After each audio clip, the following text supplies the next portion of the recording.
The rise in popularity of USB microphones is through the roof today, and it makes total sense. They're really easy to use. You just connect it to your computer via USB. You don't need a preamp, you don't need a mixer. Boom, plug it in, select it as your mic input, and you're off and running. But does it sound as good as a professional XLR connection on, say, like this condenser microphone right here? Well, we're gonna go toe-to-toe, and we're gonna find out. Let's go. I'm gonna unbox this Fifine T669 microphone, which is kind of an all-in-one solution. It has the microphone itself, a pop filter, a boom arm, the clamp to attach it to your desk. On paper, this sounds like a pretty good deal. It's retails for about $60 US at the time of recording this. Let's jump in and see what's inside here. So as we open it up, we can see that we have, here's our pop filter. Very nice. And yeah, a very nice display inside here. Everything is packed very nice and neat. Looks like they give you some shock mount strings, as they're calling them here. That's very, very nice, an extra set of those. We have a close proximity pop filter, the USB cable itself, the shock mount, which is an all plastic construction here. What is this little thing here? This is a little mini, wow, look at this. How cute is that? It is a tabletop microphone stand. The table clamp here, which surprisingly is all metal construction, very nice. And then of course the microphone itself. This looks like a little tiny condenser style microphone. It has a volume knob right on the front to adjust, and an attachment on the bottom for the USB cable. All right, so let's go ahead and set this thing up and see how it sounds without any processing whatsoever. I'm going to compare it to this MXL 770 that I'm running right here. One, because it's an XLR condenser style, and also it's about $10 more than this whole setup right here. So for $10 less than this mic, you can get this entire setup. Granted, this MXL only comes with a mic and a nice hard carrying case, but still, this is kind of a nice all-in-one package, and let's see how it sounds. I actually really like the fact that they give two different pop filters with this bundle here. It gives you two different styles depending on how you're going to have the mic placed, which is great. You know, for a style like this, where we're doing our side address. And then this pop filter, though, I will say, this is a close proximity pop filter. Typically, this is suited, I don't have a mic, do I? No, I don't have a mic handy. But this is more suited for a dynamic microphone that is front address, like an SM58 or something like that. So this is actually really, really interesting that they give you this. I mean, I guess, you know, you're not complaining as long as you realize that if you put this on, you don't speak into the mic like this, all right? And I can clearly see from looking at the mic that, yes, it is a side address. And you have to look in here and get a flashlight if you can't see. But there is definitely a front and back to the microphone. The volume knob is the front, and that is how you want to address the microphone, in the front like this.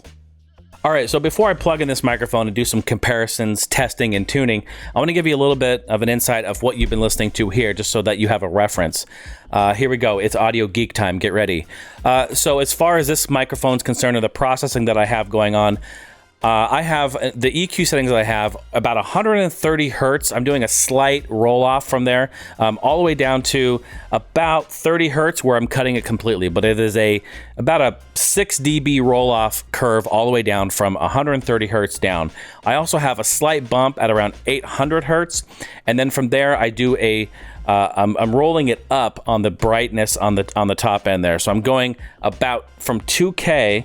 I'm doing about a 1 dB boost at 2K, and then I'm slightly curving it all the way up to about a 5 dB boost at about 12.6K. All right, to give you a little brilliance, a little more top end. All right, from there, I'm giving it a 1 dB of noise suppression, very light on the noise suppression. I try to back that off. I don't want it too aggressive. When I have my AC units and fans running, I tend to turn that on a little bit more. Not in this situation. Then I have that gated, of course, depending on the input, you'll want to adjust that, but there is a gate. And then on the end, I have, I'm slamming that all into a compressor, and I'm giving it about 5 dB makeup on the output there. And sometimes I put a limiter on if I get too crazy, but on this one, I don't have that on at all. Okay, geek time is over. Let's jump in and plug this in.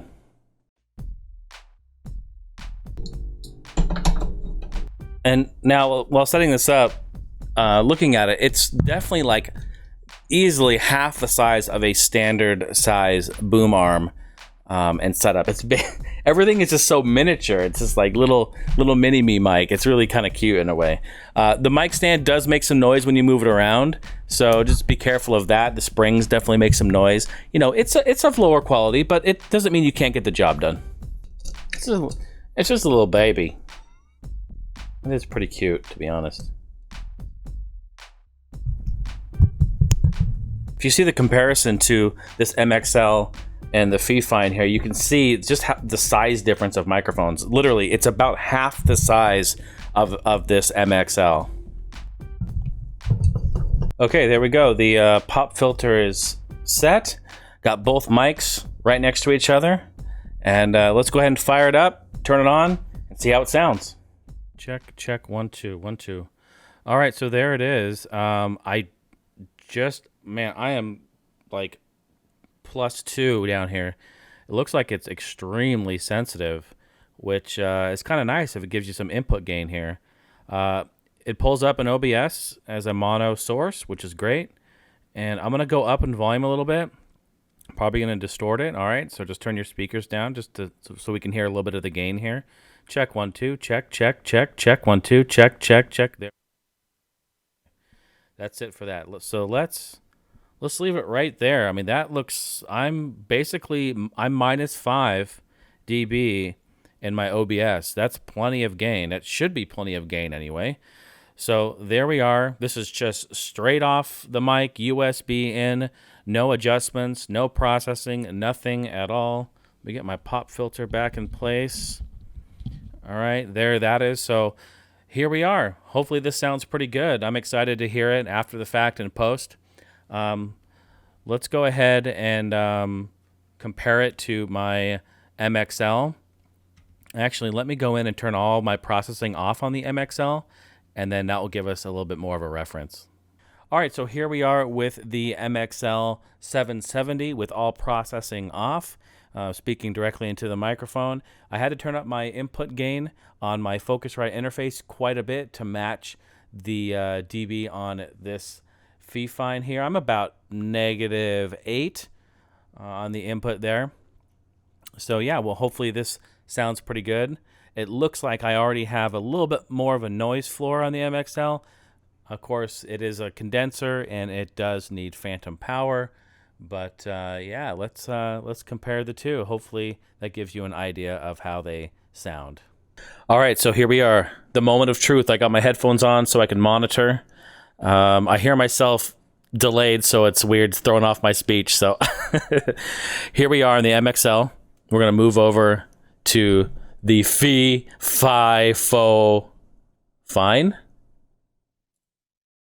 Here we are on the Fifine USB with all of my processing. I just copied them right over from this setting to the USB. And you can hear, actually, it does need some adjustment, but that's fine. So let's go in here and do some adjustment right here on the fly. It's definitely brighter, you can tell. So let's go ahead and bring that down just a little bit because we can hear some of that brightness and even some of that background hiss a little bit. You can kind of hear the gate closing. All right, so we bring that down just a little bit. I brought kind of that high end down about 2 dB, pretty much across the board. Let's go and take a look at this noise suppression. So I only had 1 dB prior. I'm going to go ahead and up that a couple. There we go, maybe 4 or 5. That actually sounds a bit better. We start to lose a little bit of the high-end fidelity when we do more of this because it is cutting that and removing that. But overall, very, very nice. I'm like super impressed here. Okay, so here's the gate. The gate actually, I'm fine with that right there. And the compressor, let's see, let's turn that off. So here's with no compression. Oh gosh, it's so weird to say. It's so weird to talk and hear myself delayed. The compressor off. And the compressor on. Definitely want that on there. Very, very nice. I gotta say, I'm very impressed with this. Look, all of this too. I mean, you heard it without the processing, all right? It's still a great base. It's still a great platform to start. And if you have all of your processing in the box, basically software processing like this in OBS or whatever have you, this can be a great microphone for you to use. If you're old school and you've got XLR, you've got outboard gear you want to use, compressors and de-essers and whatever have you, the audio interface, if you've got a different complicated audio setup, you'll want some sort of analog mix like that. But if not, if you're just running straight in with a USB cable, if that's the best way for you to do it, this is a great option. Honestly, I'm blown away. When I was planning out my sketches to do this video, I was saying, it's probably going to be really, really bad. Like, it's going to be XLR microphone, high-end studio condenser mic is going to win. I don't think so, man. I think it's comparable. And if not, maybe even better because of the ease of use. That's really fantastic, man. I mean, I remember when USB mics were the laughingstock of the industry, but they have come so far. And we've been talking on the Fifine here pretty much this whole time. Let's go back. Let's go on back to my MXL with my processing on. As you can tell, it's definitely not as bright.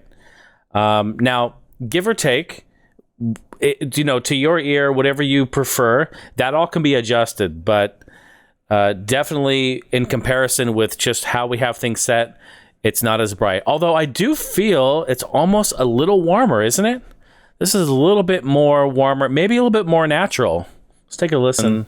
Let's go back over here. Here's the Fifine. Yeah, I don't know. It's here's the MXL. Yeah, we're comparing two different types of apples that are two different colors. They're very, very close, to be honest.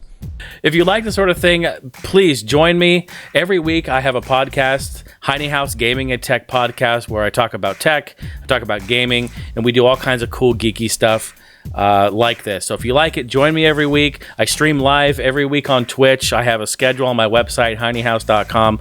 Would love to have you take part. And if you do like this kind of shootout comparison, give it a thumbs up and let me know in the comments. And which microphone did you like better? Let me know in the comments below and as to why you like that. This has been really, really fun to do. I get a lot of people who write to me and they ask me about podcasting, what mics to use and how to get involved with it, what's the best mic for voiceover, and a bunch of great stuff like that. So it feels good to kind of introduce a new segment here where I'm comparing and giving some tips and basically tips and tricks for audio. So it's a lot of fun. I'm excited to do it. So if you like it, let me know. Okay? We'll catch you guys on the next one. Thanks for watching.